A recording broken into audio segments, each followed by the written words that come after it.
This is a video for all those people that are starting problems and trying to encourage problems all over the internet about the shutdown, but particularly about the food stamps and the paychecks. Well, people like me have no sympathy for you.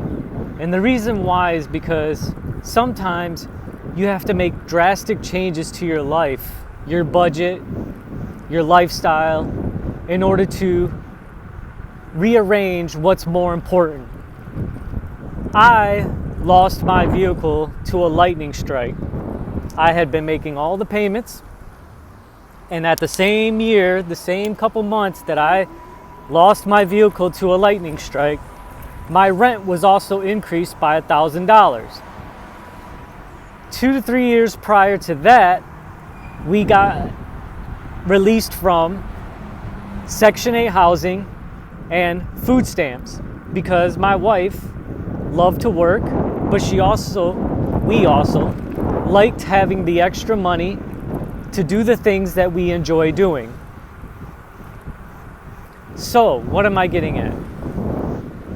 When we lost our vehicle in 2023, the summer of 2023, around July, a lightning hit our community, hit my vehicle, and fried the electrical system. It wouldn't even turn on.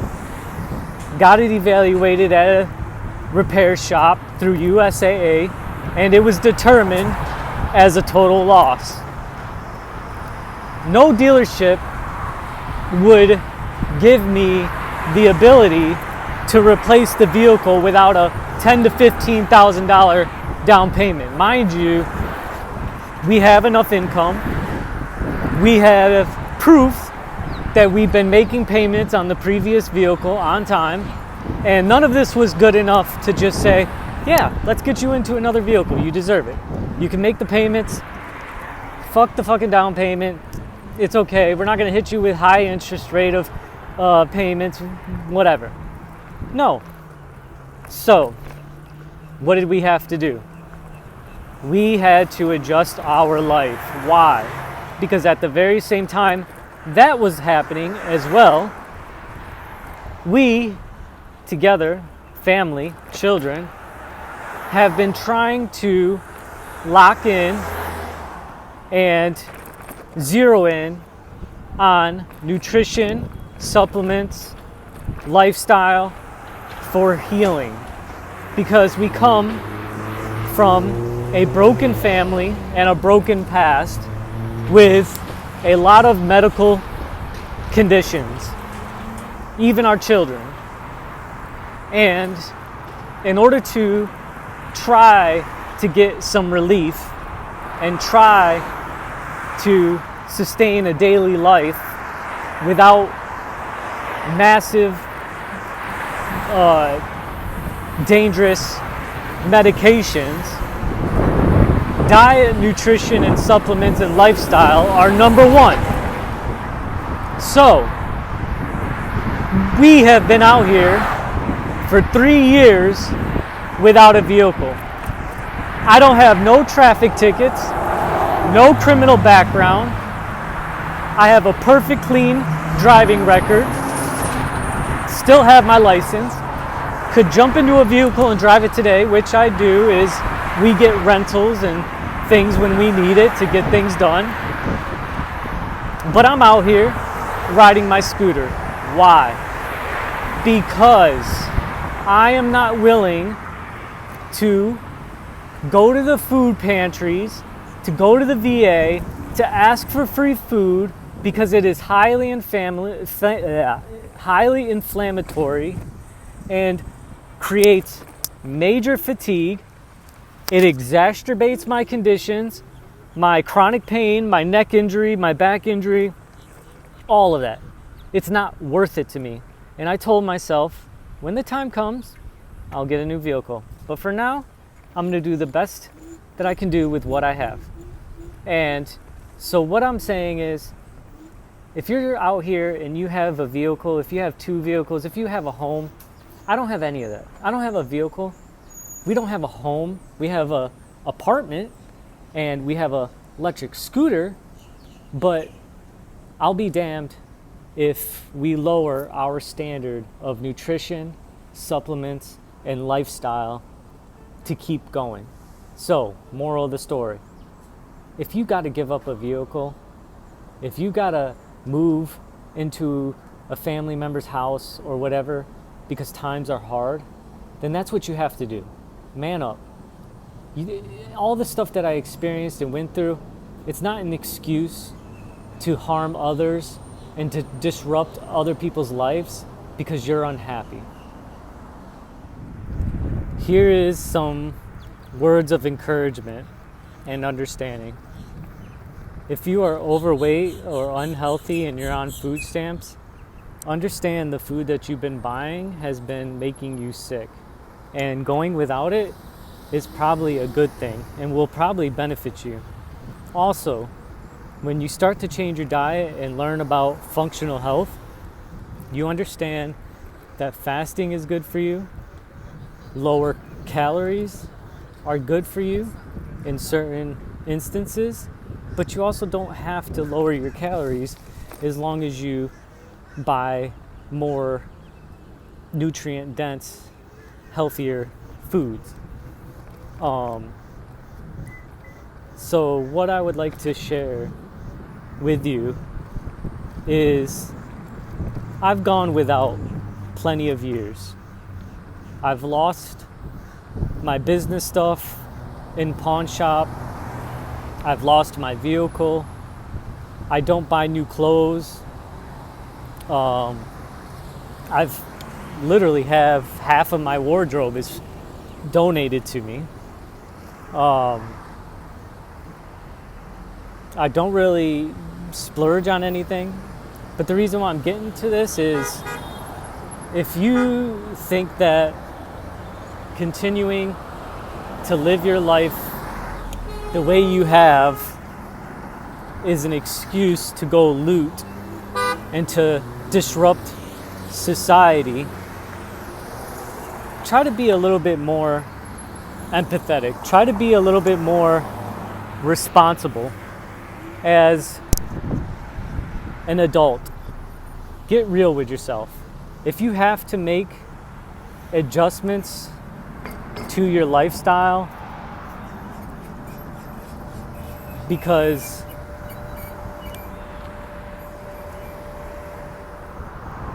not getting your food stamps isn't an excuse to loot stores of electronics and clothes. At that point, you're just taking advantage of a situation and you're a criminal and you deserve to be handled and labeled as such. As I've mentioned, I've had to go without and I've had to adjust my life. Some people look at me because I'm an artist and I'm a veteran and I'm on a scooter as if I'm a less of a person or a criminal, intimidated by me. And that could be far from the truth. I'm a very kind, loving, raised by a mother person, a very caring person, a loving father, an honorable veteran, and I care.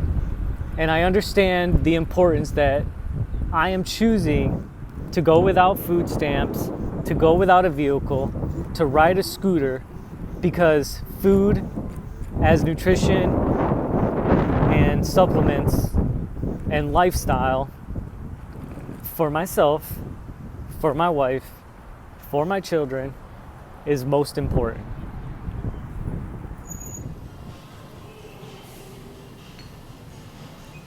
Here is a quick little story for all those people that are ranting and raving about the shutdown and the lack of food stamps.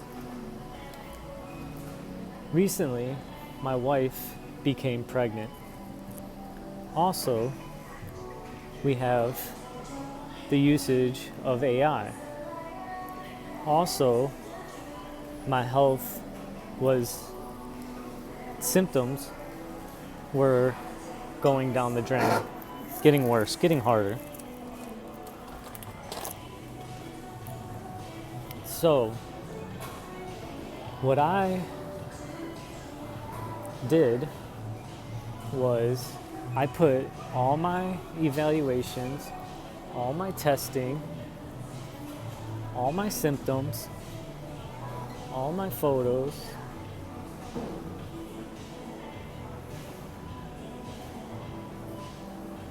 into AI.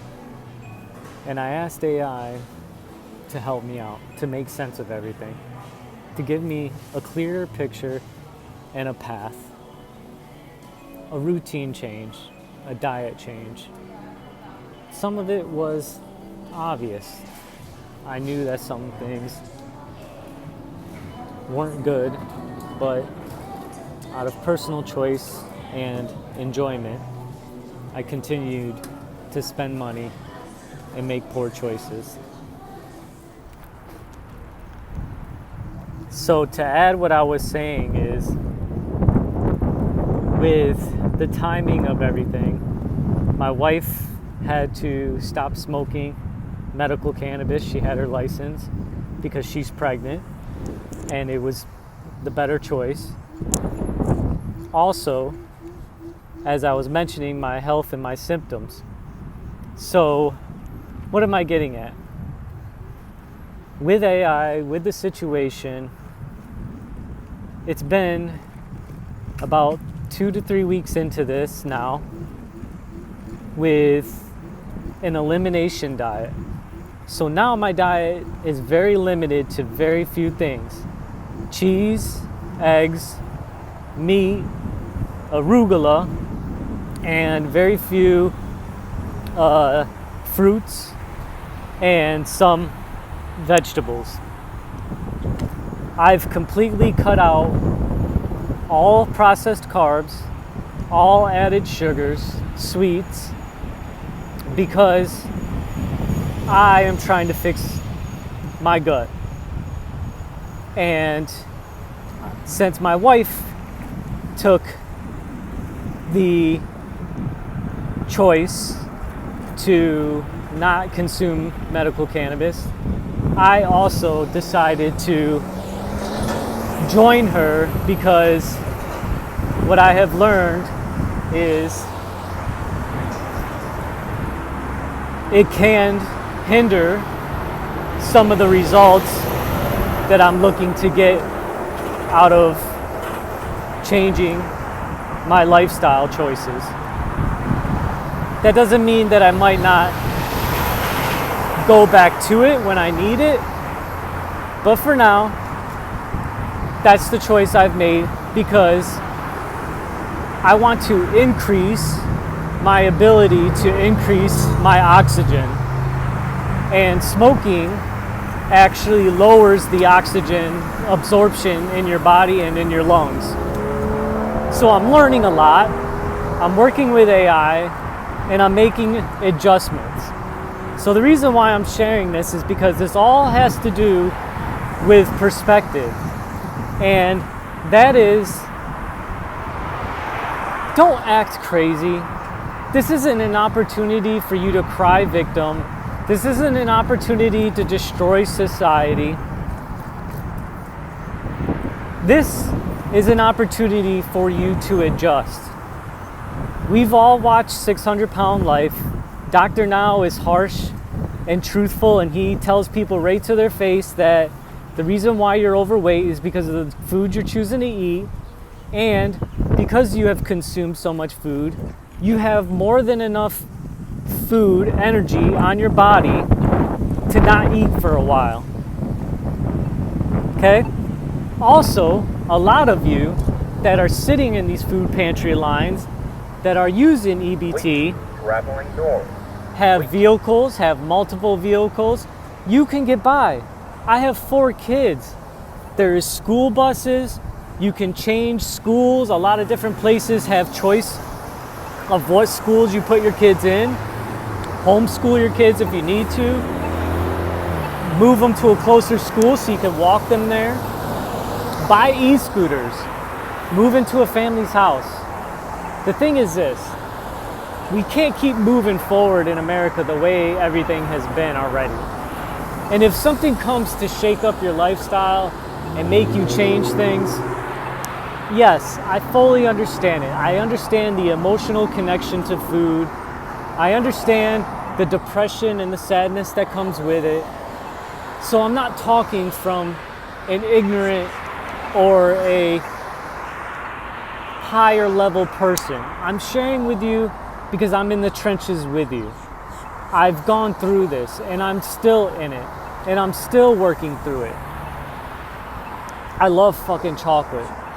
I love sweets. And I love smoking. To get high a little bit, to drown out the chronic pain in my neck, to feel good, to laugh.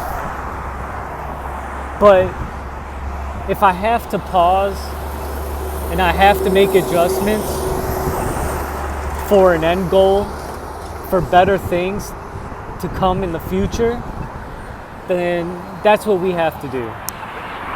And sometimes we lose things.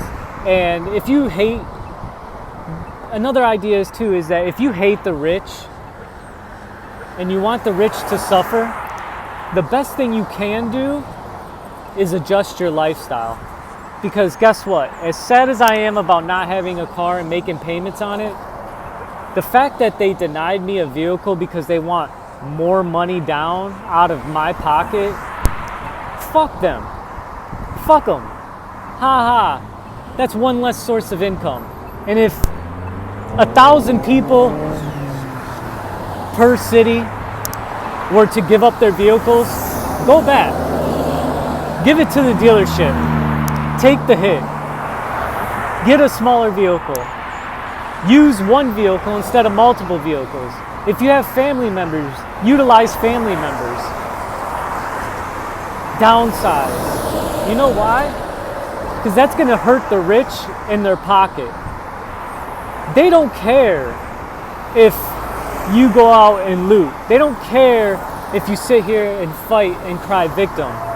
But the one thing they do care is that you give up the things that you've been paying on. Because that's what continues to put money in their pocket.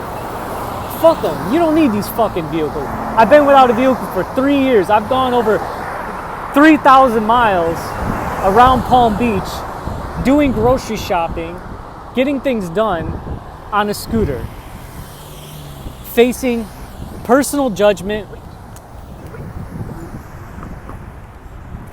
people looking at me funny. Look at all these people. They stare at me. They stare at me in the grocery store. I don't care. You know why?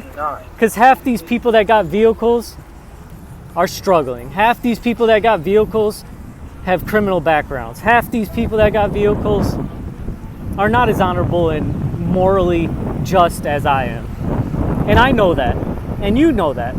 But a lot of you that are on disability or struggling, a lot of times it's because you have a high moral and you're not willing to do people wrong. Not to mention that you may be disabled because you're a victim of the corruption, of the bullshit and the evil people in this world. Fuck them. Ignore them. Downsize. Get rid of shit. You know what I'm saying? Make them feel the suffering. You know why? Because as long as you have a source of income and you give up a few things, you can still buy food. And I'm a perfect example of that. My wife is still working. She still rides a scooter to work. And because of her, there's weeks where I rely on her paycheck to feed the family. And it is what it is. Do I want to save a few $100, a few $1,000 to go give a rich guy another $10,000 to get into a vehicle? Fuck them, bro. When the time comes, it'll come. You know, when I earned it, as they say. But guess what? Because I have focused on learning, because I have focused on adjusting my lifestyle, it has given me a lot of time to think, a lot of time to work through a lot of the things that caused chaos in my mind. And sometimes giving up things, it's less stressful. That idea that advertising agencies are manipulating you to get you to spend money thinking that the next best thing is great to spend your money on. So you're always looking for the next high, the next flavor, the next best thing. So you're always asking family, and you think it's normal. Hey, what are we eating today? What are we eating tonight? That can be very stressful. But when you start taking functional medicine and whole health wellness into your lifestyle and routine, right now, like I said, on my elimination diet, the one thing that I'm experiencing, yes, sadness from not eating some of the things that I enjoy and love to eat. But on the other hand, there's a positive and negative to everything in life. And somehow I found that the simplicity of knowing that my diet consists of a handful of things, I don't have to question, what am I eating tonight? I don't have to question, what kind of snacks do I want to buy? And I'm saving money. Money that I can use somewhere else because I truly don't need it. I need to get this weight off of me. I need to limit and lower my inflammation. I need to do it. You know you need to do it. You know what's right. You know you have to do it. And when you fill your body with more nutrient-dense food, you start to realize that you're less hungry. And you start to realize that you don't really need it. And maybe there's hope at the end of the tunnel.